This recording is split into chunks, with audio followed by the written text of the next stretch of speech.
Oi, pessoal, boa noite. Hoje a gente destacou a aula justamente para começar a falar sobre a justiça, né? Esse tema tão importante, tão caro no âmbito do estudo ou da ciência do direito, da filosofia do direito, né? A gente vai discutir sobre essa questão. Mas antes disso, antes de entrar nesse que é tido como fundamento do direito, eu queria conversar com vocês sobre a questão da nossa, uma coisa que não tem nada a ver, a questão das nossas atividades relativas a cada uma das suas, a cada uma das aulas que está sendo ministrada aqui pelo ensino remoto, né? Na nossa primeira aula, né, está inclusive gravado, está disponível no SIGA, o nosso acordo foi de que vocês teriam até a véspera da aula seguinte, né, para fazer essa atividade. E a realização dessa atividade tinha que ser necessariamente pelo SIGA, né? Ali vocês teriam uma avaliação dessa atividade. Essa atividade valeria também como uma forma de atestar a presença, né? Principalmente para aqueles que não tivessem condição de acompanhar a aula sincronamente. E a gente fez esse acordo. Só que depois disso, quase semanalmente eu recebo e-mails, mensagens, dizendo que houve problema na internet, dizendo que esqueceu de realizar a atividade, dizendo que a atividade foi colocada muito depois e não houve um imprevisto, não estava sabendo e tal, se poderia mandar de outra forma. E aí eu queria conversar com vocês qual o melhor encaminhamento que a gente pode dar a esses questionamentos, né? O que é que vocês acham? Porque a gente partiu de uma regra já pressuposta. A regra é, você tem que utilizar o SIGA e tem que responder a atividade até aquela data definida como marco final para a sua realização. Para evitar acúmulo, né, para vocês terem um contato com a discussão, ou fazer uma reflexão dentro da proximidade da aula, certo? Só que está acontecendo essa situação. O que é que vocês acham? Eu queria conversar com vocês abertamente sobre essa questão, que não tem nada a ver com o tema de hoje. Você pode dar um resumo, professor? Eu acabei de entrar de novo na aula. Pois, Saúl. Não, a questão é a respeito da atividade que eu passo para vocês a cada aula, né? Então, algumas pessoas terminam não tendo condição de responder a tempo, perguntam se pode mandar depois, pode mandar por e-mail, pode mandar por outra forma. E aí eu quero conversar com vocês sobre essa possibilidade. O que é que vocês acham? Professor, falando de forma pessoal mesmo, no Não, Cigarra tá Maria. dando certo para mim. Mas assim, se o pessoal preferir por e-mail, alguma coisa do tipo, a gente já envia as resenhas, né? Então, para mim não seria um problema também. Seria bom ouvir o pessoal que está tendo dificuldade com isso. Certo. Professor, para Então, mim assim, também pelo cigarro tá de boas. Só que só uma questão. pois não, Laura. Eu acho que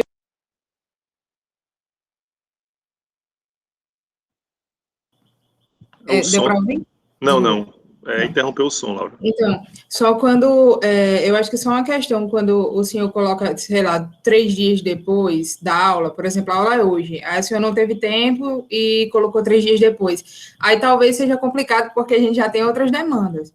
Mas Sim. eu, particularmente, pelo cigarro, tá dando certo e eu nunca deixei de entregar nenhuma, não. Também acho bom ouvir o pessoal que teve dificuldade com isso. Certo, perfeito. Alguém ia falar Eu acho também. que não deveria mudar, Olha, não. Tá muito bom assim. tá funcionando, né?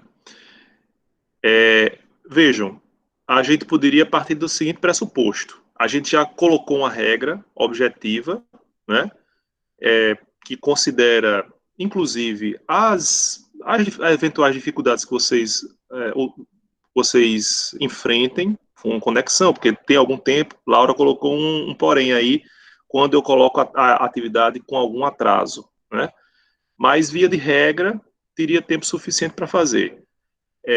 Então, a postura inicial poderia ser, o justo é fazer com que todos obedeçam essa regra, né? É uma regra já predisposta, uma regra já objetivamente colocada, considerando, inclusive, eventuais dificuldades, e não haveria razão para a gente desconsiderar essa regra, não é isso? Alguém quer fazer um contraponto?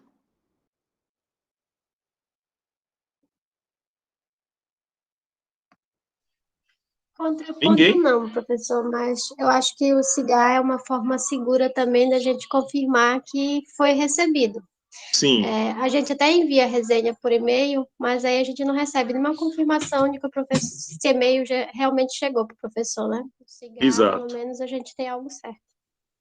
Perfeito, ela ainda tem essa questão da segurança, né? E a questão de ser corrigida também, né? Porque lá a gente tem o acesso mais prático do que está sendo corrigido, do que foi enviado, a gente pode salvar o documento de novo, caso perca. Então, Exato. assim como a Ellen falou, que é uma forma segura e é mais prático mesmo. Eu estou devendo apenas um feedback a vocês, espero dar a próxima semana, quando eu estou, quando tiver mais organizado em relação a esse turbilhão que eu me coloquei, certo? Essa é Alguma consideração contrária a essa nossa conclusão? Professor, Pois não. Pois não, eu Bárbara. acho que com relação ao cigarro, tá bem tranquilo, assim, realmente. E eu acho que fica muito bom lá, justamente por todos esses pontos que os colegas levantaram. E também com relação ao prazo, né? Tem um prazo bem estabelecido, bem rígido, então acaba que nos cobra muito para fazer e mandar a tempo. Mas eu acho que, assim, há alguns casos que podem ser levados em consideração. Não sei como está sendo a sua análise. Eu, graças a Deus, nunca tive nenhum problema até agora, mas, assim, às vezes a gente enfrenta certos problemas que podem sim, na minha opinião, né, lógico, ser levados em consideração para talvez um outro prazo, enfim, se estender um pouco esse prazo. Vai a seu critério, eu acho, né? Por Nesse exemplo, momento. qual uma situação que você acha que justificaria essa exceção? Uma perda de uma pessoa Certo. querida ou doenças, não sei, coisas assim, mas graves mesmo, lógico. Sim, Porque coisas do dia a dia, realmente, tipo, sinto muito. Mas, enfim, certo. Professor? tá certo. Posso sentir. Eu acho que Pedro levantou a mão. Perfeito, Bárbara. Vou comentar já já a sua intervenção. Pedro levantou a mão, depois César. Sim, professor, obrigado pelo espaço. Eu queria perguntar, no caso, é mais uma questão sobre a atividade mesmo, porque a discussão está sendo sobre a própria existência da atividade, mas eu posso perguntar sobre a atividade mesmo? Sobre Claro, o claro. conteúdo? Tranquilo. Então, sempre que eu realizo a atividade, eu boto referência de onde eu tirei aquelas informações. Aí eu queria saber se esse procedimento é válido, se eu posso continuar a fazer assim ou é algum problema. Perfeito, Pedro. Na verdade, a atividade ele tem um objetivo, o maior objetivo é de fixação, é de vocês refletirem sobre a aula que vocês tiveram, né? Então, a gente pode assumir uma postura passiva diante do que é dado e vocês acreditarem em tudo que eu falei como verdade, mas eu queria que vocês fossem além disso, inclusive se contrapusessem às minhas posições, a eventuais posicionamentos, né, a eventuais que eu passo aqui para vocês. E um desses caminhos é essa reflexão que vocês vão fazer a partir dessa atividade, né? Vejam que são questionamentos muitas vezes, as mais das vezes abertos, né? Para que vocês façam a sua análise pessoal. E no caso de Pedro, excelente, você está fazendo de uma forma fundamentada. Então não é apenas da sua cabeça. Sim.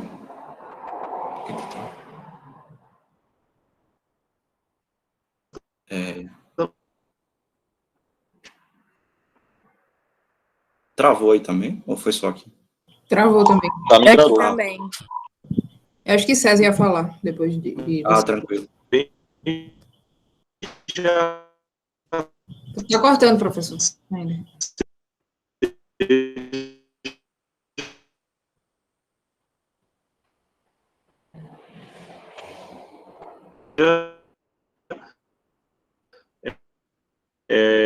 algo a ser considerado como também confiável no âmbito da tomada, alguma coisa assim.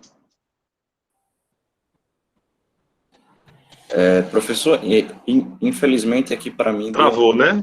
Travou. Eu queria saber se o senhor poderia repetir essa última parte. Vocês viram até que parte? Até a parte de ser fundamentada a situação, tipo, as informações. E eu vi esse finalzinho que falava um pouco sobre a segurança das informações, algo do tipo. Sim. Não sei se era essa a mensagem geral. Mas... Deixa eu ver. Peraí que eu tô vendo aqui o que foi que aconteceu. Bom, eu não sei até que ponto eu falei para vocês, mas assim a gente pode retomar. Até que ponto eu falei, Pedro? Alguma coisa que não ficou clara? Tudo que o senhor falou e eu ouvi ficou claro. Eu não sei se não, então tá certo. Ok. Eu não sei se o senhor falou algo a mais que vai acrescentar de forma mais incisiva, mas... Eu acho que está no seu... Está no seu...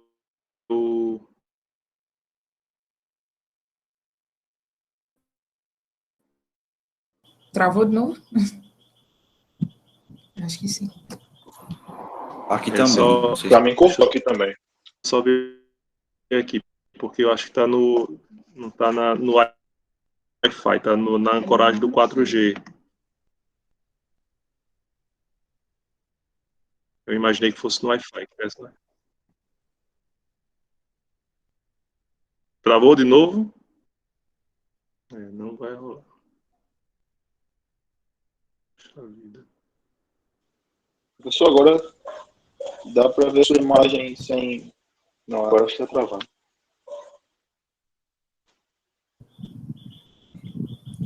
Acontece em período de chuva, né? Pelo menos aqui a internet fica oscilando muito. Não, acabo desde domingo, tá horrível aqui em casa, sem condição.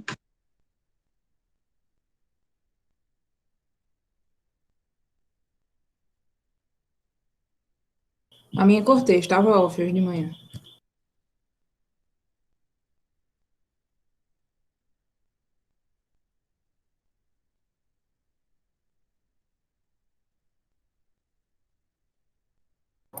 Ele deve estar trocando do 3G para Wi-Fi.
Voltou?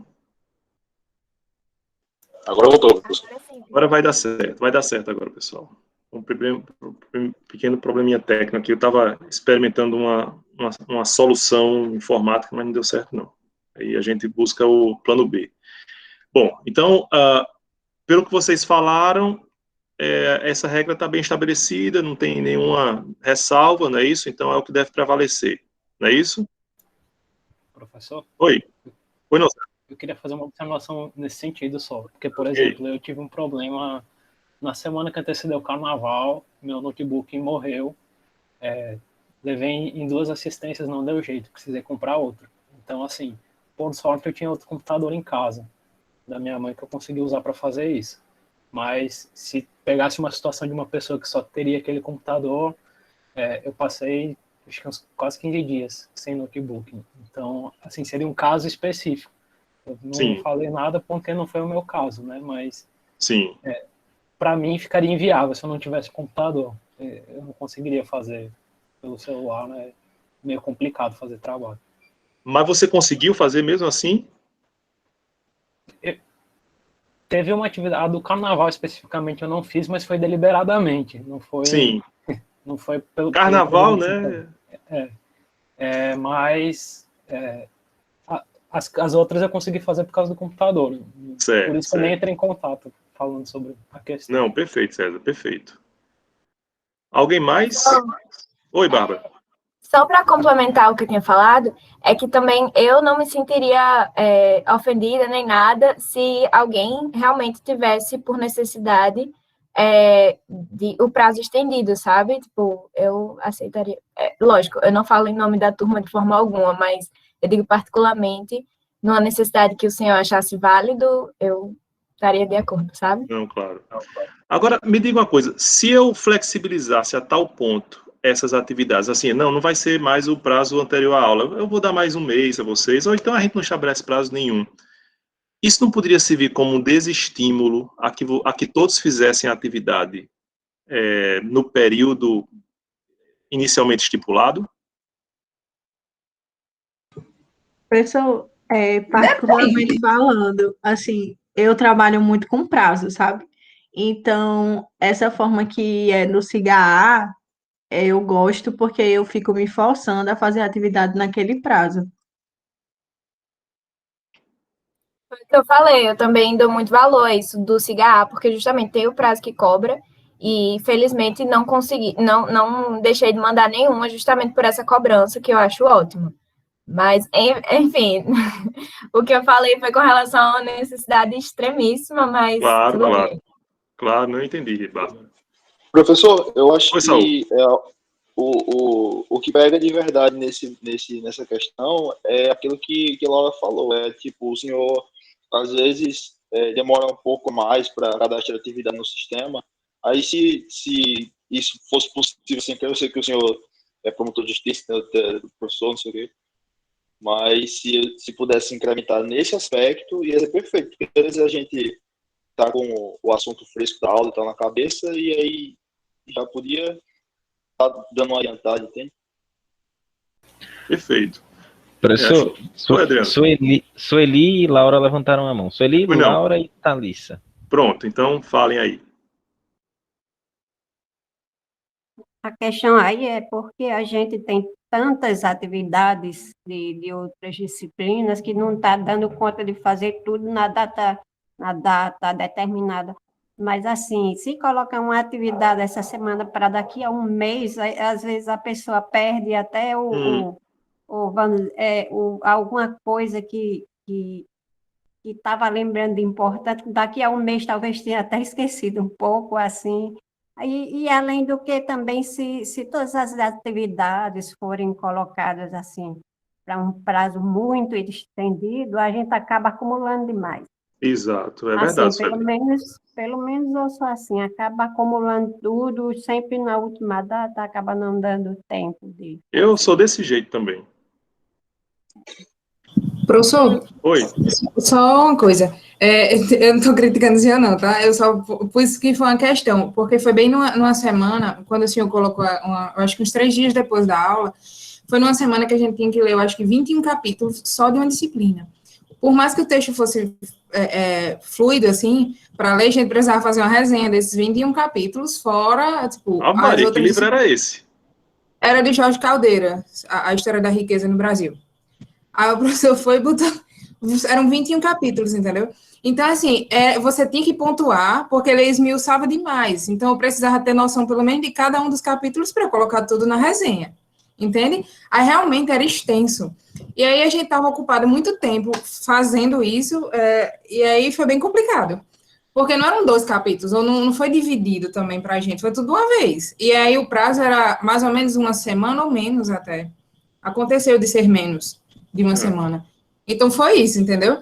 Mas, assim, fora isso, é só questão do prazo, porque aí a gente termina a aula e o senhor coloca a atividade, a gente já sabe o que tem que fazer. Já está fresquinho, a gente vai lá e faz hoje, à noite mesmo, ou amanhã. Não, com certeza. Mas, veja, mesmo nessa atividade, eu vi que houve uma participação significativa das pessoas respondendo à atividade da minha disciplina, né? Isso quer dizer que o fato de a maioria, assim, não é nem só a maioria, não é nem 50%, mas, vamos lá, 70% das pessoas tenham tido condição de fazer, já me dá tranquilidade de achar que essa regra deve ser seguida dessa maneira? O que é que vocês acham? Professor? Não, Isabel. O que eu vou falar, eu não sei se vai ajudar as pessoas, mas eu acho que sim.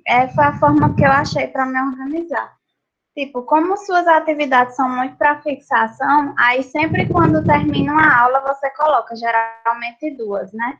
Aí eu vou lá e priorizo responder logo suas atividades. É tanto que eu acho que tem gente que está fazendo como eu, porque sempre quando eu vou enviar, umas 3 ou 4 pessoas já têm enviado. Aí eu, vixe Maria, estão mais rápido que eu.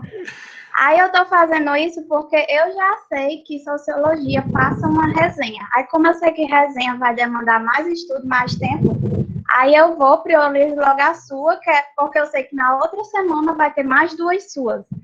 Aí eu vou logo fazendo assim, sabe? Aí eu não sei se alguém vai querer fazer assim também, que é para não ficar lotado, sabe, de atividade. Perfeito. Agora, sim, o que eu quero discutir com vocês são as exceções, as justificativas das pessoas. Eu tive problema na internet, não consegui enviar. Eu tive um problema na família, não pude enviar. Vocês acham que essas exceções, elas devem ser aceitas, elas são justificáveis, ou abrir exceções demais terminaria por minar o objetivo ou o compromisso de vocês em relação a essas atividades? Eu acredito que abrir exceções demais, sim, seria total um desestímulo para todo mundo, né? Mas, concordo totalmente. O que eu tinha falado no início é porque você trouxe a problemática, eu imaginei que tinha muitas pessoas nessa situação, entendeu? E eu imaginei, eu não sei, eu quis atender a todo mundo, mas tudo eu acho bem. Que é a saída da aula, eu acho que é uma problematização da aula que ele vai dar aqui, porque ele não tem que Maria Isabel e Laura já mataram a charada aí, pessoal. É uma discussão real, certo? Que me fez pensar, mas que me fez despertar também sobre como é difícil realizar o justo no caso concreto. Eu posso seguir o justo legal. Eu disciplinei a regra está para todos, e a regra deve ser observada. Quem não observou, infelizmente, não se adequa à regra, vai ter que arcar com as consequências. Por outro lado, eu poderia dizer o seguinte: não, vamos fazer o seguinte, é uma regra, mas não precisa ser observada. E aí eu minaria o próprio sentido da regra, né? Seria o extremo oposto, né? E aí é um outro sentido de justiça, a gente vai ver como é que se revela. Ou eu poderia dizer o seguinte: dependendo do que eu considerar subjetivamente como justificável, eu vou aceitar ou não aceitar, né? E aí eu assumiria um personalismo na apreciação desse sentimento de justo. Entendem como é complicado falar sobre justo, sobre justiça, né? E esse é o trabalho diário que eu tenho como professor, né? E também como promotor de justiça, porque justiça está até no nome da minha profissão, né? Então vejam que vejam a riqueza da temática que a gente vai iniciar hoje, pessoal. falar sobre justiça é uma atividade, ou realizar o justo, ou pelo menos pensar no justo, é uma atividade diuturna do operador do direito, do protagonista do direito. E é o que vocês, pelo menos eu quero pensar assim, é o que vocês vão pretender fazer diariamente nas suas profissões, mesmo que não siga a profissão jurídica, né? Porque eu acho que a gente tem um compromisso com o justo. Mas deixa eu fazer só algumas colocações em relação às intervenções de vocês.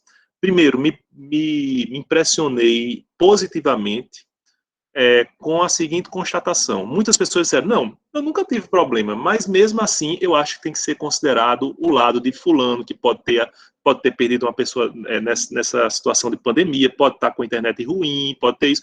Ou seja, vocês assumiram a posição do outro, a alteridade, que é fundamental para a compreensão do justo, né? Uma coisa seria dizer, esse problema não me aflige, eu tenho internet 7G aqui, nunca tive problema, assim, por que essas pessoas não estão tendo essa dificuldade, né? Então vão atrás de uma internet boa, ora, né? Então, o que eu senti é que vocês têm empatia, vocês se colocam no lugar do outro, isso é bastante positivo, né? Essa é uma pedra fundamental para que a gente possa atingir a construção de justiça bem mais generalista, bem mais acabada, do que simplesmente dizer, eu me coloco nessa situação de dificuldade, então isso não deve me afligir, né? É a postura, por exemplo, de quem defende uma meritocracia, né, uma palavra bem da época, de que não tem porquê, não existe razão para cota, não existe razão para essas justificativas, né? Porque simplesmente cada um tem o mérito, ou deve demonstrar, ou deve auferir de acordo com o seu mérito, né? Se eu tiver condição, por exemplo, de comprar uma casa de 6 milhões em Brasília, é porque eu tive mérito, meu Deus. Então, é o meu espírito empreendedor que me possibilitou, né, ter esse privilégio, né? Então, vejam, é um lado positivo que eu estou já sublinhando na postura de vocês. E vejam também uma outra dificuldade. Como o julgador, né, eu me coloquei na situação de julgador aqui, de saber, essa justificativa, ela é aceitável ou não? Como é que eu vou graduar essa justificativa de maneira a que eu institua uma regra racional para essas justificativas, certo? Então, mesmo na flexibilização das regras, eu preciso também ter um critério. Não pode ser, hoje eu estou de mau humor, hoje o Fluminense não conseguiu entrar na fase de grupo direto, então não vou nem considerar essas intervenções de vocês, né? E, assim, eu estaria traindo o meu papel de julgador racional, né? Que é uma postura que se exige, ou que se imagina desejável num julgador dentro de um sistema jurídico racional, certo? Ou eu poderia dizer o seguinte, é uma crítica que se faz, inclusive, à justiça tida como a justiça socialista, né? Eu não estimulo a produtividade. Então, não vai ter prazo, não. Cada um vai fazer de acordo com sua capacidade e tal. Então, se você não está afim, ou não está com condição, tanto faz você entregar como você não entregar, você vai receber a mesma coisa. Todos vão ter a mesma nota, né? E aí, é uma crítica que se faz a esse modelo de justiça, é de que você não estimula a produtividade, vamos dizer assim, né? Então, é uma crítica que se faz, não estou dizendo que eu estou concordando com ela não, tá, pessoal? Mas o que eu coloco é que a definição do justo é muito árdua, né? É muito complexa. E é nesse terreno que a gente vai começar a trilhar a partir de agora, certo? Alguma outra colocação? Então, no fundo, é uma pegadinha que tinha tudo a ver com a nossa aula, certo? Mas permitiu também ter um retrato de vocês e da situação, né? De como é que eu devo me portar a partir de agora em relação a essas atividades. O professor vem fazendo pegadinha antes mesmo da gente conhecer ele, né? Com aquele semana... Pois é. Já gosta de fazer. Pois é, mas faz parte. Eu comecei, a gente já sofreu tanta pegadinha que agora eu já Pois fico é. meu cabreiro. Quando começou porque a vocês não enrolar, eu sabem, já vocês não perdi sabem como vai condições. ser a avaliação final. Essa vai ser a maior de Pronto, todas. pronto. Bom, agora, assim, a gente analisando a situação lá do Poderoso Chefão, naquela cena antológica inicial, aquela musiquinha que dá até arrepio, né? O que é que vocês aprenderam ali? O que é que aquilo tem a ver com o que a gente está discutindo aqui nessa aula de hoje, sobre justiça?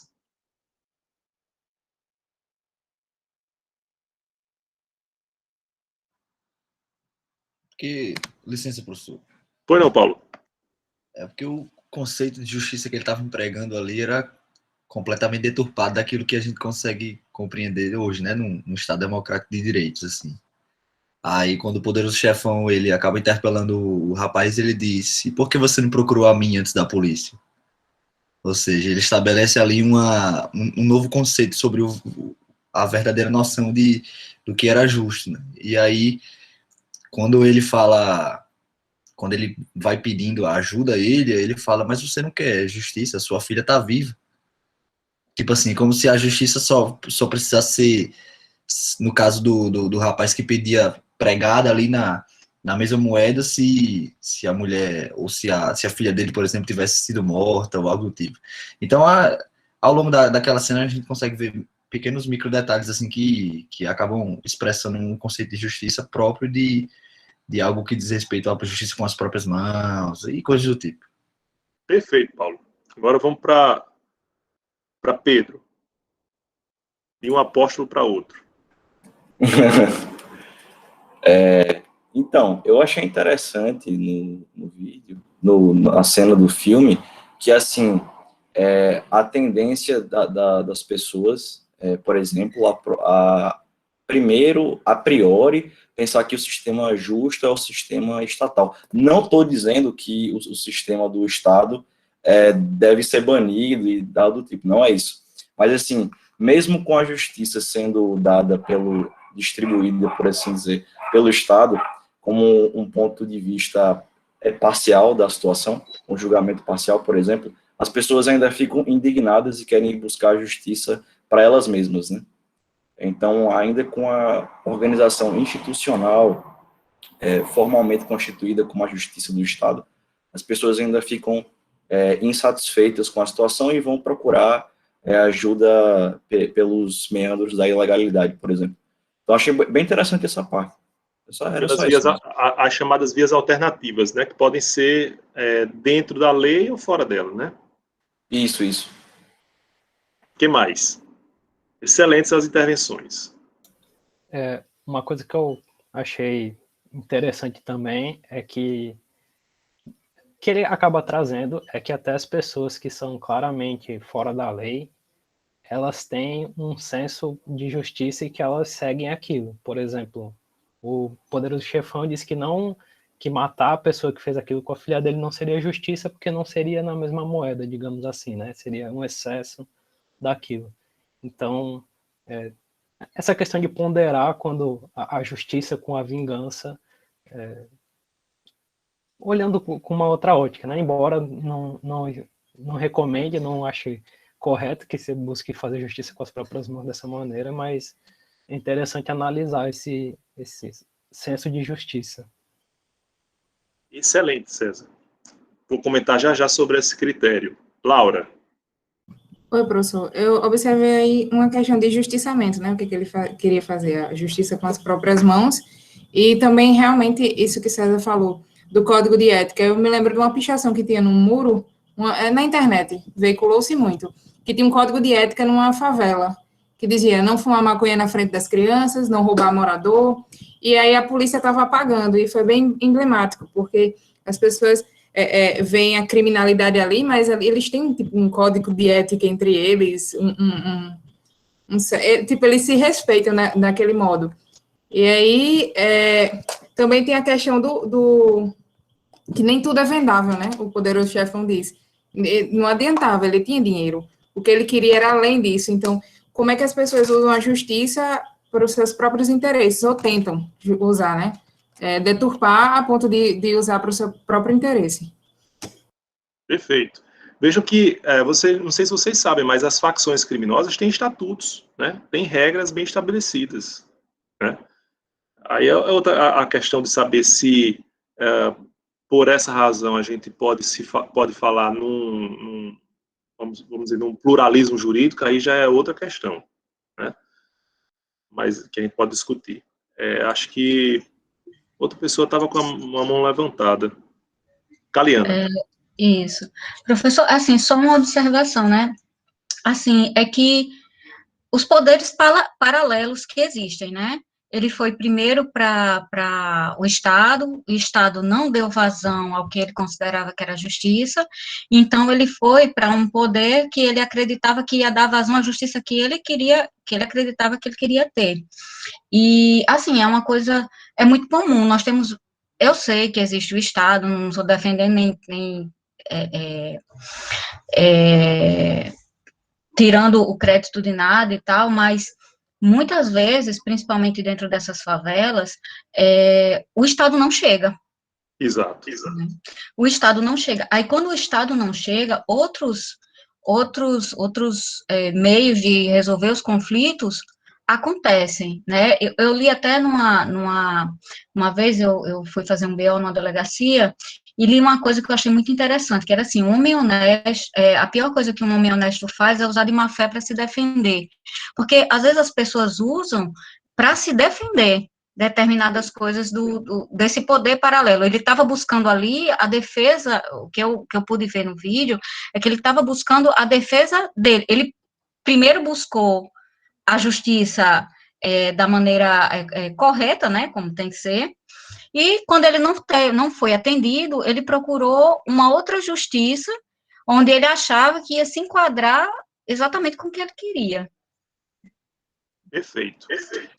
Isso mostra, né, de acordo com o que você falou, Kalina, que nem sempre a justiça institucional, ela se coaduna, ela combina, ela casa com a justiça que você entende como a mais adequada no caso. Né? Porque, claro, entram aí elementos subjetivos, né, de impressões pessoais, né? Se alguém tem um filho assassinado, muito, assim, se exigir uma elevação espiritual muito grande e a pessoa não ter imediatamente ódio ou ojeriza àquela pessoa que assassinou seu filho, né? É uma reação natural. E não há nenhuma punição que vá corresponder ao sentimento que quase todos os pais e mães têm nessa situação. É o de vingança mais cruenta, mais odiosa, né? Instintiva, de não apenas infligir àquela pessoa, ao agressor, uma pena, mas uma pena sofrida, uma pena que até desqualifica a sua humanidade. Né? Exato. E o Estado, a instituição Estado, ela não pode corresponder à altura a essas expectativas. Exato. Né? Muitas coisas interessantes que vocês colocaram em relação ao trecho. Alguém mais quer comentar sobre o iniciozinho do filme? Muitas coisas interessantes, pessoal. Primeiro, o personagem, né, começa assim, I believe in America. Assim, estava lá em português, mas no trecho, no original, é fantástico. Eu até recomendo que vocês procurem. Num inglês bem italianesco, né? E ele começa assim, eu acreditei na América. Eu acreditei na América significa o quê? Eu acreditei no sistema jurídico americano, eu acreditei no modelo de Estado que é vendido como um modelo que alberga pessoas de todo mundo. Eu mesmo, italiano, estou morando nos Estados Unidos e fui fazer negócios lá, me firmei como um profissional bem-sucedido, mas quando eu precisei do Estado para fazer justiça em relação à agressão da minha filha, o que é que eu recebi? Né? Um escárnio do Estado. O Estado disse, não, esses agressores, eles são primários e, portanto, eles podem sair ali, não vão ser nem presos, porque eles fizeram um acordo com o Ministério Público e vão responder em liberdade, né? Uma pena irrisória diante de tamanha brutalidade. E aí eu venho recorrer a essa outra instância de fazer justiça, que é a instância do poderoso chefão, da máfia. Porque aqui eu sei que vai haver uma justiça, ou justiciamento, mais próximo da minha impressão do que eu considero o justo, né? E aí, Dom Corleone se sai com a máxima, mas Constância, não é Clemência, né? Clemência não. Bom, enfim, é o personagem que eu esqueci o nome agora, né? Ele diz, mas você, olha, por que você foi procurar primeiro a justiça estadunidense? Né? Por que você foi procurar primeiro a justiça dos Estados Unidos? Porque você tinha a mim que poderia resolver esse problema de outra maneira. Né? E outra lição, você está me pedindo para matar a sua filha, mas os agressores da sua filha, mas a sua filha não está morta. Ou seja, há uma desproporcionalidade. Então, mesmo para a máfia, há uma razão de se manter uma certa equiparação, né, de agressões. E isso não tem uma razão moral, né, religiosa, mas do firmamento da autoridade. Porque é como se você tivesse que justificar para quem está albergado sob aquela ordem paralela, dizer, olha, a gente trabalha de acordo com uma certa proporcionalidade, com uma certa lógica, né? Porque senão o nosso poder terminaria também sendo simplesmente deslegitimado, né? Paulo, levantou a mão aí? Só para fazer um comentário rápido, professor. A ordem de justiça ali que fica expressa naquele trecho é quase como um Código de Hammurabi, né? Onde Exato. ele estabelece ali uma coisa meio olho por olho, dente por dente. Exato. E se a sua filha não está morta, algo que seja maior do que o que ela sofreu está excedendo o Código de Justiça, né? Pessoal dele, né? Isso me lembrou do Código de Hammurabi. Perfeito, perfeito. E assim, o Código de Hammurabi teve um papel importante, histórico, apesar de a gente imaginar a crueza disso, né? De olho por olho, dente por dente, alguém que fere, tira a mão da pessoa, então vai ter a sua mão retirada também, né? E outras coisas piores, por exemplo, se a disponibilidade a possibilidade de a pena atingir o filho da pessoa. Eu matei o filho de uma pessoa, então o meu filho vai ser morto. Enfim, assim, ele não tem nada a ver, não cometeu nenhum ato, né? E a pena vai recair sobre ele para me infligir o mesmo sofrimento que o pai do filho morto por mim teve. Né? Então, assim, é uma coisa meio maluca, mas o que é que instaura o Código de Hammurabi? Essa correlação, que antes era absolutamente despropositada. Né? Então, eu acho interessante essa discussão. E, assim, fiquei muito satisfeito, pessoal, dessas nossas discussões iniciais, para que a gente possa iniciar, né, para que a gente possa começar a discutir um tema tão complexo como é o da resolução do justo. A gente viu na aula passada que Hans Kelsen, como os positivistas, né, os juízes positivistas, de uma forma geral, os positivistas, em sua totalidade, eles não enxergam espaço dentro da teoria do direito, portanto, dentro da introdução ao estudo do direito, de uma discussão acerca da justiça. Né?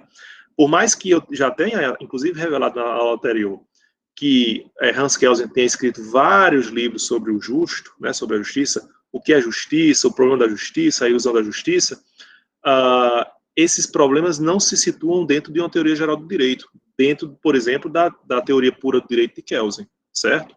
E essa é uma postura jurispositivista. O que a gente tem observado, principalmente a partir da crítica humanista e do pós-positivismo também, é que a discussão sobre o justo vai retornar à teoria geral do direito. Né? Então, é algo que, portanto, por isso que a gente está conversando sobre ela aqui, certo? Não é um aspecto apenas a ser tratado no âmbito da filosofia do direito, da antropologia do direito, mas também dentro da teoria geral do direito. Outra questão que eu queria situar para vocês, e aí já vou começar a nossa apresentação aqui, é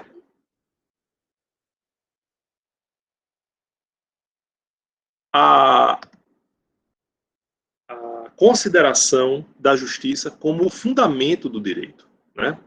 Com o fundamento do direito por excelência. Toda vez que a gente diz, ou que a gente se posiciona, isso não apenas no âmbito do direito, mas nas nossas posturas, nos nossos comportamentos cotidianos, a gente tende até a fazer crer que a gente está se portando daquela maneira por justiça, né? Então, o fundamento de todas as nossas ações tenta buscar amparo no que é justo. E como esse justo é muito variável na sua avaliação, por ser valor, né, em sua essência, é que a gente observa a dificuldade do tratamento desse tema, certo? E aí eu pergunto a vocês de antemão, né, um momento para que a gente faça essa reflexão, dentro de todas essas reflexões que a gente já fez aqui. Por que é que nós devemos obedecer às leis? Por que é que vocês devem obedecer à regra estabelecida lá no início do nosso curso, de que deve fazer atividade até o dia anterior da aula seguinte, a partir do SIGA-A? A que a gente acredita esse dever? Professor? Pois não. Estou lendo um texto de Durkheim, e eu acho que é porque a gente é punido se não obedecer. Ah, tem Entendeu? A punição, né? Tem a punição. Na verdade, tudo parte da coerção, né? Se eu não fizer determinada coisa, ou se eu violar determinada coisa, eu vou ser punido. Eu acho que, em geral, por isso, porque se não tivesse uma coerção, não tinha necessidade de obedecer algo, porque também não haveria algo a obedecer. Mas veja, o princípio da desobediência civil, que foi encarnada por Gandhi na Índia, pressupunha justamente o contrário. Eu não devo obedecer à lei e devo me submeter à sanção que ela preconiza. Qual é a lógica disso? Qual é a mensagem que Gandhi passava a partir da doutrina da não violência, né, do Ahimsa? É uma questão de que ele não aceitava a sociedade que ele estava vivendo, né? Então, ele indo contra as leis, ele estava indo contra aquela sociedade, mesmo que ele tivesse que enfrentar as punições. Ou seja, a partir da hediondez da punição, Gandhi queria fazer ver aos demais destinatários daquela norma injusta a injustiça dessa norma, a falta de legitimidade, né? Então, vejam que essa pergunta define o que a gente encontra como fundamento da obediência à lei. Talvez não seja apenas a sanção. Num sentido técnico, talvez a gente possa dizer simplesmente, eu devo obedecer à lei porque eu não quero me submeter à sanção. Mas, se a gente buscar apenas na sanção o fundamento da obediência à lei, como será um sistema em que graça a impunidade? Em que, por exemplo, os poderosos jamais são punidos, em que os ricos jamais respondem por seus atos, em que determinados grupos são privilegiados e, portanto, podem fazer qualquer coisa, né? Eu preciso buscar um fundamento a mais, eu preciso ter uma justificativa superior além da simples sanção, né? E esse fundamento geralmente é apontado como a justiça como um fundamento da ordem jurídica, a justiça como aquilo que anima a utilização do instrumento direito para a pacificação social, para a instituição de uma ordem entre as pessoas, né? E é nesse sentido que a gente vai encarar a justiça aqui a partir da aula de hoje, certo? Bom, o que a gente pode observar de antemão, pessoal? Hervada colocava a função da justiça como a função de assegurar o devido a cada um. Vocês devem se lembrar daquele texto inicial, não o de Kant, né? De que vocês devem se recordar muito bem, mas o de Hervada. A função da justiça era assegurar o devido a cada um. Mas, se a gente imaginar que a gente se coloca diante de um outro problema, que é saber o que é o devido, a gente vê que não é função da justiça dizer o que é o devido. A definição do que é devido, ela está mais dentro da esfera do direito, né? mas a justiça pretende assegurar o devido. Por isso que a Hervala colocava a justiça como um momento posterior à própria dicção do direito, né? A formulação da regra, certo? O justo vai assegurar o devido, porque o devido já é de cada um. Entendem? Bem entendido aqui, pessoal? Até aqui? E Sim, quais são as características... Pois não? Não, tá certo. Tá meio filosófico, mas... Não, mas é isso. A gente está falando justiça. Não é uma matéria... Inclusive, não é nem sequer algo que interessa apenas à ciência do direito, né? Então, é filosofia também, né? A gente um pouco reflete sobre isso que a gente... essas decisões que a gente toma diariamente achando que está fazendo justiça, né? Quais são as características dessa justiça? Vou começar aí pelo aspecto iconográfico, né, simbólico. Vocês veem aí uma representação da justiça como a gente encontra em várias... nos timbres de escritório de advocacia, nas estátuas que são ostentadas em frente aos tribunais, aos fóruns, né? Quando vocês se formarem, vocês vão receber uma estátua da justiça de algum parente, ou então um aparador de livro, né, com essa representação aí, né? Quais são as características que a gente vai ver nessa representação da justiça? O que é que vocês veem como a representação da deusa da justiça, né? A mulher que encarna esse sentimento? Seria, por exemplo, a presença da balança e da espada. Balança. Perfeito. Espada, perfeito. E ela é cega também, né? Ou seja, ela não vê... E a venda dos olhos, né? Isso, a venda dos olhos, exatamente. A gente, inclusive, já falou, né, nas nossas aulas iniciais, que a venda dos olhos, né, a justiça cega, ela não é sequer uma característica antiga, né? Ela só vai ser colocada lá a partir do século XVI, aos primeiros registros, porque as representações da justiça eram feitas como aquela que via tudo, na verdade, né? Então, vai se transformando essa ideia de que a justiça atinge a todos, para dizer, não, a justiça é cega, mas em que sentido? Por que eu digo que a justiça é cega? Porque ela seria imparcial. Imparcial. Ela seria imparcial, ela atingiria todos, né? Para ela não interessava que se você é tal ou qual credo religioso, político, ideológico, se você é de tal ou qual cor, etnia, religião, etc. Você tem que decidir de forma imparcial, né? Bom, pelo menos esse é o propósito ideal, né, que a gente verifica.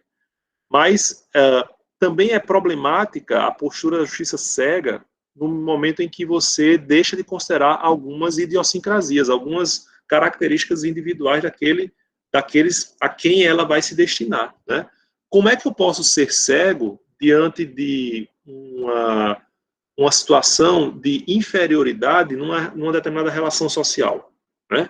Como é que eu vou ser cego quando eu vejo que as pessoas que são presas por supostamente estarem em atitude suspeita, né, que é uma expressão muito corrente, né, corriqueira dentro da atividade policial, são geralmente pessoas com determinadas características fenotípicas, né? Será que essa cegueira, ela realmente é observada? Será que o que se utiliza como cegueira, na verdade, apenas não revela, né, demonstra a impotência da justiça de realmente ser exercida de forma plena? De todo modo, problemáticas à parte, a simbologia que existe por trás da venda é justamente a a da consideração da alteridade. Eu devo julgar porque o meu julgamento atinge uma outra pessoa. Veja que a justiça é um daqueles valores que a gente não pode exercer sozinho, né? Apenas como figura de linguagem você pode dizer, eu não estou sendo justo comigo mesmo. Mas, na verdade, quem é justo em relação a outra pessoa, né? A postura de vocês, por exemplo, de se colocar no lugar do outro, eu posso... eu nunca tenho problema na internet, mas eu tenho a preocupação de quem possa ter problema na internet. Eu nem conheço alguma pessoa concretamente, mas eu já estou me colocando na situação de quem possa ter esse problema, ou de um familiar que tenha sido atingido por essa pandemia, né? Então, a alteridade é uma característica sempre presente no sentimento do justo. Professor? Certo? Pois não? Eu vou falar e tem Caliane, eu acho que é Caliane. É porque eu não estou vendo os inscritos, vocês vão organizando aí, pois não? É Caliana, ela tinha levantado a mão também, e depois Lucas Oliveira. Em meu ponto de vista, fazendo uma análise mais...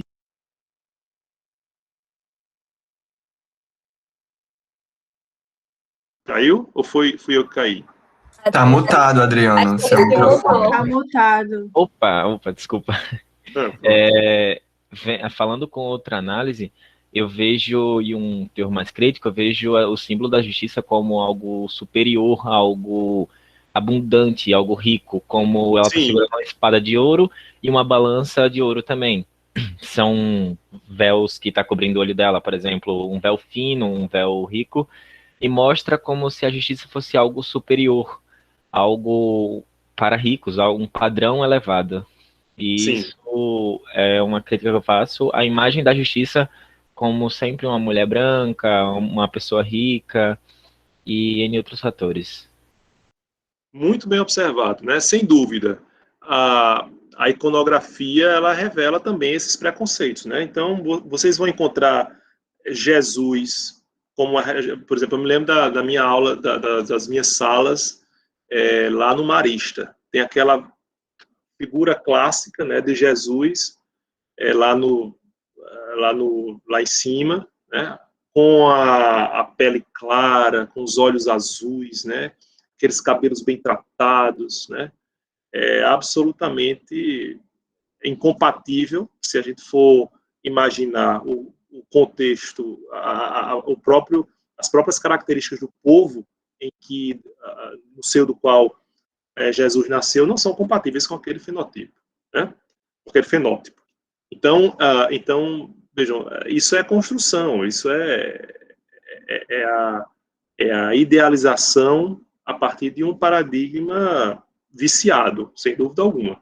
E a justiça, como você falou, Adriano, essa justiça está representada como algo superior, mas também para mostrar que ela está no ápice de todos os valores. O valor segurança, o valor ordem, o valor liberdade, o valor igualdade, terminam sendo acolhidos dentro desse mesmo feixe, dentro de um só parâmetro maior, que é o da justiça. A justiça se realiza a partir da observância de todos esses valores ditos até menos importantes, mas que vai ser construído a partir deles, né? Quem mais? Acho que Bárbara, Lucas... Eu, professor. Caliana, pois não. Eu ia falar até uma coisa muito parecida com o que o Adriano falou, porque, assim, a imagem, ela é bem idílica, né? Ela é idealizada, romantizada, você vê que a balança, ela tá ali equilibradinha, né? Assim, como não pende para um lado, não pende para o outro, como se essa imagem passa a impressão de que, tipo, a justiça não erra, né? Ali você vê, ela tá, dá até medo de você olhar, medo assim, não é medo, mas se você olha, é a justiça, então ela não erra, é uma imagem bem, era mais ou menos isso que eu ia colocar, que foi o que, mais ou menos o que o Adriano colocou. Perfeito. A infalibilidade da justiça, né? E quem trabalha na justiça, assim, não precisa nem assistir aos documentários que tem no Netflix, que eu já repeti tantas vezes, né? Os erros absurdos da justiça. Acho que no domingo retrasado, foi no domingo retrasado, houve uma matéria no Fantástico sobre as pessoas que foram presas equivocadamente, a partir do reconhecimento feito na delegacia, né? Então, por exemplo, por algum motivo, a sua foto está figurando na lista de possíveis suspeitos na delegacia, a pessoa diz, não, eu acho que foi esse aqui, pronto, basta isso para que você seja até condenado, né? E assim se fazem muitas injustiças. O senhor já assistiu Os 11 de Chicago? Já. Excepcional. Ótimo, é ótimo mesmo. Excepcional. Maravilhoso esse filme. E é assim, baseado em fatos reais, né? Isso. Excepcional. Fala muito sobre a questão dos bodes expiatórios, né? E, por incrível que pareça, a gente também tem um outro filme mais antigo, que com Daniel Day-Lewis.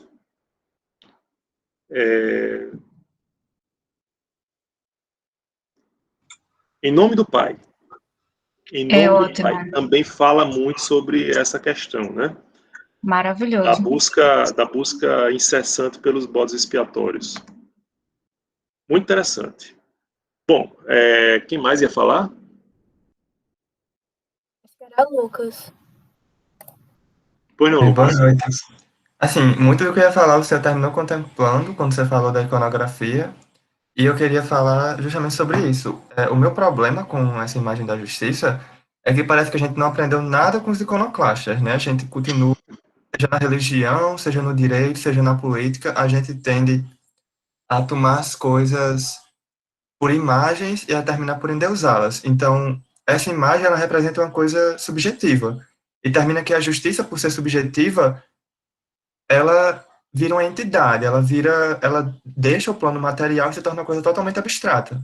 E aí, se que a ciência que estuda a justiça, que é o que a gente faz, ou tenta fazer, ela seja, por consequência, também isenta de erros e a procura do místico, a procura do que não existe. Então, o meu problema com essa imagem da justiça é que ela carrega uma ideia consigo que não existe, que é a de uma coisa perfeita, de uma coisa sem erros, é de uma coisa que a gente não tem condição e, sinceramente, a gente não deveria ter a responsabilidade de fazer isso. Tipo, a gente não tá... O nosso ofício não é o ofício divino, entendeu? Eu não acho que essa imagem deveria transmitir isso. Perfeito. Lembram do que a Hervada falou sobre a justiça? Diz, olha, eu não vou perseguir aqui aquele ideal imanente, elevado, do justo, como algo abstrato, que apenas o plano metafísico é descrito. Não, o justo é simplesmente aquilo que é assegurar o devido a cada um, né? Então, assim, simples assim. Resolvi meu problema. Próximo, né? Quando, na verdade, a gente vê que é uma questão bastante problemática, né? É uma das formas de enxergar a justiça, não há equívoco por parte de Hervada, mas acho que existem problemas relacionados a essa segurança que ele tem em relação à definição do justo, que também são problemas no âmbito da justiça. Professor, a gente falou sobre a veia dos olhos. Perdão, tem mais alguém inscrito aí, né? Tem Bárbara e eu acho que João Bellini. Ele levantou a mão e acabou baixando, mas não sei se vai falar. Estou gostando aí da intermediação. Interessante observar. O moderador. Pode falar, João. Ok. Eu vou trazer para uma aplicação mais atual, que nos dias de hoje, se permite a realização da justiça por meio de procedimentos negociais, como até mesmo a arbitragem, onde as próprias partes elas têm um papel ativo na efetivação da justiça, ou seja, elas entram em consenso em relação ao método a ser seguido, e daí esse método propõe uma determinada solução que vai resolver o litígio. Isso é um problema bem concernente nos dias atuais. Excelente, João. Veja só, agora que você falou, me chamou a atenção uma outra característica do justo, né, da justiça, que é ser um termo equívoco, né? vocês devem se lembrar que a gente se referiu ao termo direito como termo análogo. Então, tem as várias acepções têm uma relação. Mas justiça é um termo equívoco, e essa é a posição, por exemplo, de Eduardo Bittar, no seu livro de introdução, porque em um momento eu quero significar esse justo imanente, até superior, né, que a gente vai encontrar num plano espiritual, talvez, né? Por outro, eu digo, a justiça, ela perseguiu determinada pessoa, me referindo ao poder judiciário, né? Ou mesmo, quando eu digo assim, fulano foi entregue à justiça, na verdade, não é nem o poder judiciário nesse caso, é a própria delegacia de polícia, por exemplo, né? Então, assim, há uma profusão de significações possíveis da justiça. E aí um ponto que João falou, que é muito interessante, é que a justiça, ela não necessariamente é realizada apenas no âmbito do poder judiciário, daquilo que se chama justiça, porque as próprias pessoas, e é algo que a gente deve refletir também diariamente, elas devem se sentir responsáveis pela realização do justo, né?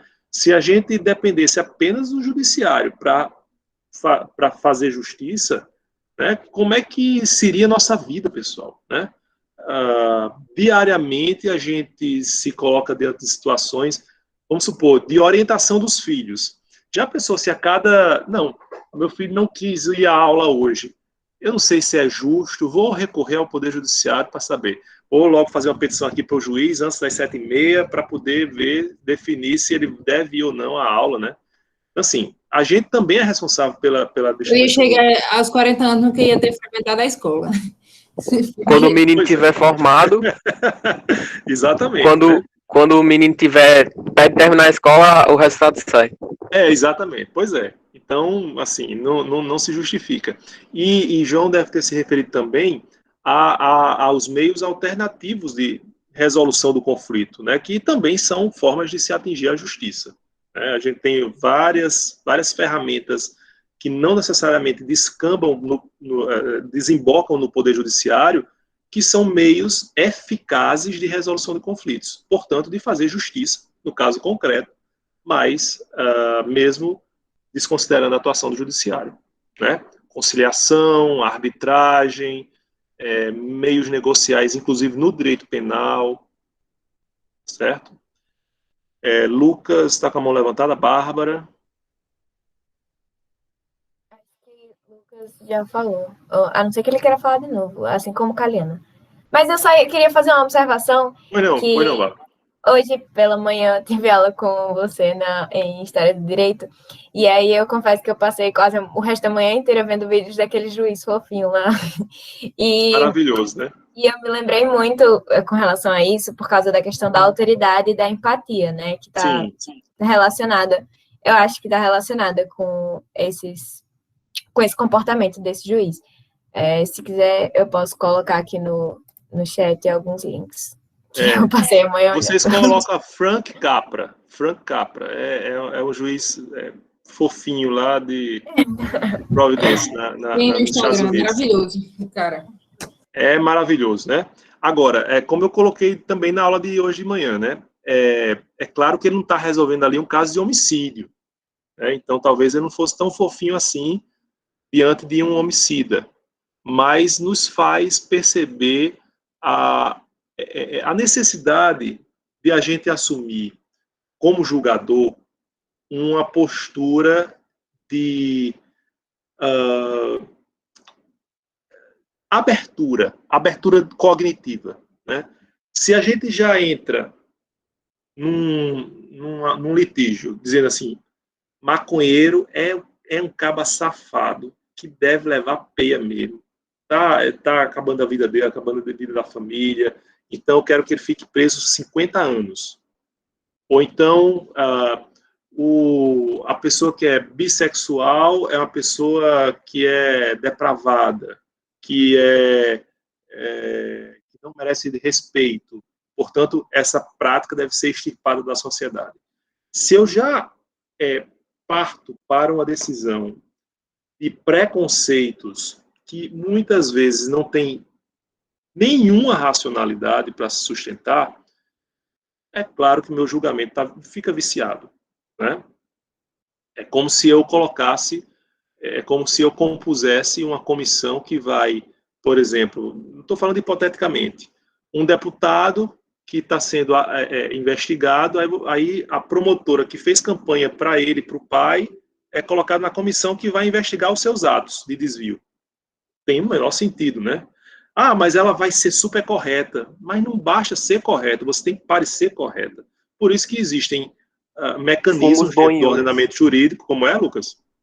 O fumus boni iuris. Bono iuris, uma coisa assim. Existem mecanismos que vão desrecomendar sua participação naquele caso, né? Por suspeição, por impedimento, certo? Então, algo mais que vocês querem colocar? Professor, posso só fazer professor, peguei. Só levantar um questionamento que eu estava até me fazendo agora aqui, né? Porque o pessoal entrou nessa parte da questão mais estética e iconoclástica, digamos assim, e eu estava me questionando, assim, para a gente ver como as nossas concepções, as nossas teorias de justiça, por mais emancipatórias ou progressistas que elas venham a ser, elas ainda terminam sendo muito arraigadas de uma percepção muito eurocêntrica, né? Porque a nossa percepção, por exemplo, chega para nós a imagem, por exemplo, da Themis, né, como uma representação da justiça, e aí eu fiquei me perguntando aqui, né, não fazendo isso dentro de uma perspectiva de alegoria, mas levando em consideração enquanto um princípio ético jurídico sofisticado, mas porque, por exemplo, o Xangô e o machado dele, por exemplo, não são utilizados como representação, já que a gente parte de uma teoria da justiça do sul global, né, que seria algo muito mais próximo das nossas matrizes, digamos assim, enquanto que nos dão forma enquanto nação, digamos assim, né? Então, esses saberes, que são saberes e são princípios éticos extremamente sofisticados que vieram de África para o Brasil, por exemplo, eles nem passam assim, né? Se a gente parar assim para pensar do que se fala sobre teoria da justiça, quando a gente pensa numa imagem que representa a justiça, acho que 11 a cada 10 pessoas elas sempre vão trazer a figura de Themis, quando eu falo de juristas brasileiros, no caso, né? Então, para ver como, só assim, esse contraponto, né, de como até mesmo graficamente, ou até mesmo nas teorias da justiça que se colocam como mais emancipatórias, a gente ainda é muito colonizado, assim, em última instância. O nosso saber ainda termina sendo muito colonizado, porque enxergar isso como um princípio ético, por exemplo, né, enxergar os orixás, enfim, as sabenças que vêm de África para o Brasil como sabenças sofisticadas, né, e que podem necessariamente embasar os conhecimentos das mais variadas áreas, dentro delas o direito, ainda termina sendo uma coisa meio distante, assim, da nossa realidade. Eu estou colocando isso porque eu fiquei buscando na minha cabeça quantas vezes isso, por exemplo, tinha sido levantado de graduação e pós-graduação, ou mesmo quando eu estava em sala de aula, e eu não me liguei. Aí, por coincidência, semana passada eu estava lendo um texto exatamente sobre isso, e aí quando puxaram essa questão da representação, né, mais iconoclástica, assim, eu fiz essa relação entre essas questões, né? Então, enfim, só colocando mesmo a título de reflexão. Sem dúvida, é muito pertinente, né, a sua observação, né, e nos faz pensar sobre a necessidade de a gente refletir. Assim, eu gosto muito de símbolos, né, então sou fã de Dan Brown, por exemplo, né, então muitos criticam a literatura de Dan Brown e tal, eu sou fã de Dan Brown, e assim, gosto demais de símbolos. Para mim, eu sou pisciano também, então eu sou místico, então vejo assim, as coisas, elas se casam, elas têm uma justificativa de ser, elas não são por acaso, então eu tento ver símbolo oculto em cada pequena coisa do universo, né? Então eu tenho essa mania, né? Mas eu acho que é importante a gente ver para além dos símbolos e de que maneira esses símbolos são colocados, né? A justiça etérea, né? A justiça elevada, como se não houvesse aquela justiça podre, aquela justiça corrompida, aquela justiça com a roupa rota, com a roupa ensanguentada das agressões que ela comete diariamente, né? A justiça faminta de vingança, a justiça desigual, né? Então, isso a gente não vê representado nesses símbolos, né? Obviamente, a gente imagina ou enxerga o justo como um ideal. Muitos autores vão colocar, é aquela utopia para a qual o direito se direciona. Mas ela não pode ser só utopia. Ela não pode ser algo inatingível. Ela tem que ser concretizada, né? E essa é uma luta diária que a gente tem que ter. Lucas está com a mão levantada, porque não... Quer falar mais alguma coisa? Não, foi sem querer, foi sem querer. Não. Alguém mais quer fazer algum comentário? Tranquilo? Bom, vamos prosseguir aqui. A gente estava vendo as características, né? As características do justo, a gente já viu a questão da imparcialidade, né, da alteridade, e a gente tem também a representação do devido e da proporção ou equivalência. Quando a gente vê a balança, aí, nesse caso aí as balanças estão desiguais, né? Mas simbolizando que ela está numa atividade de medir, de verificar o que é que deve pesar mais na sua decisão, certo? Não é um tratamento igual para todos, é um tratamento que é proporcional, equivalente ao que cada um faz juiz, certo? Então, é importante que a gente diga que há uma equivalência, não é uma simples igualdade, porque nem sempre nessa balança as coisas ficam iguais. Por exemplo, a gente vê na responsabilidade civil. Se alguém causa a morte de uma outra pessoa e ela é responsabilizada civilmente, ou mesmo criminalmente, obviamente ela não vai ser, pelo menos não no nosso ordenamento jurídico, ela não vai restabelecer a vida daquela pessoa morta, ela não vai pagar com a própria vida o comportamento de ter tirado a vida de outra pessoa, certo? Mas o que é que ela vai receber? Uma pena equivalente, uma pena proporcional àquela agressão. Então, ela pode ser condenada a passar 20 anos na cadeia, ela pode ser condenada a restituir à família da vítima dos males sofridos. Vamos supor, se a vítima sustentava filhos, vai ser obrigada a sustentar esses filhos. Se a vítima deixou uma mãe que sofreu muito, pode ser obrigada a indenizar a dor moral daquela mãe, certo? E assim por diante. Por isso a gente não fala em igualdade, mas em equivalência, certo? E, finalmente, pessoal, o sentido do devido, né? Daquilo que cabe a cada um, certo? Obviamente, quando a gente trata a função da justiça como assegurar o devido a cada um, a gente tem esse devido como pressuposto. Mas o problema crucial que a gente vai enfrentar, e aí a gente vai discutir isso na próxima aula, a gente vai enfrentar a respeito da justiça é como definir esse devido. Como definir que critério eu vou utilizar para decidir uma questão jurídica, certo? Será o mérito? Será a necessidade? Será a capacidade? Será simplesmente a questão de se repartir o igual para todos, certo? Então, são essas perguntas que a gente vai pretender responder a partir da próxima aula, justamente quando for ver esses sentidos da justiça, certo? Alguma questão mais, pessoal? Professor, isso aí seria um pouco dogmático, né? Você, tipo, ter preceitos, ter princípios, regras para se basear no que é justo e o que não é. Exato. A gente poderia definir alguns dogmas, né? Alguns paradigmas para vamos dizer assim, para que a gente pudesse agarrar no sentido de concretização dessa justiça. Dogmático no sentido de que você tem aquilo como pressuposto, né? E você parte dali. Exatamente isso. Eu não sei se vocês viram, pessoal, mas eu já coloquei no Cigar, e aí vocês vão, até quem já tinha me cobrado na aula passada vai dizer, não, nem falou da questão do trem, né?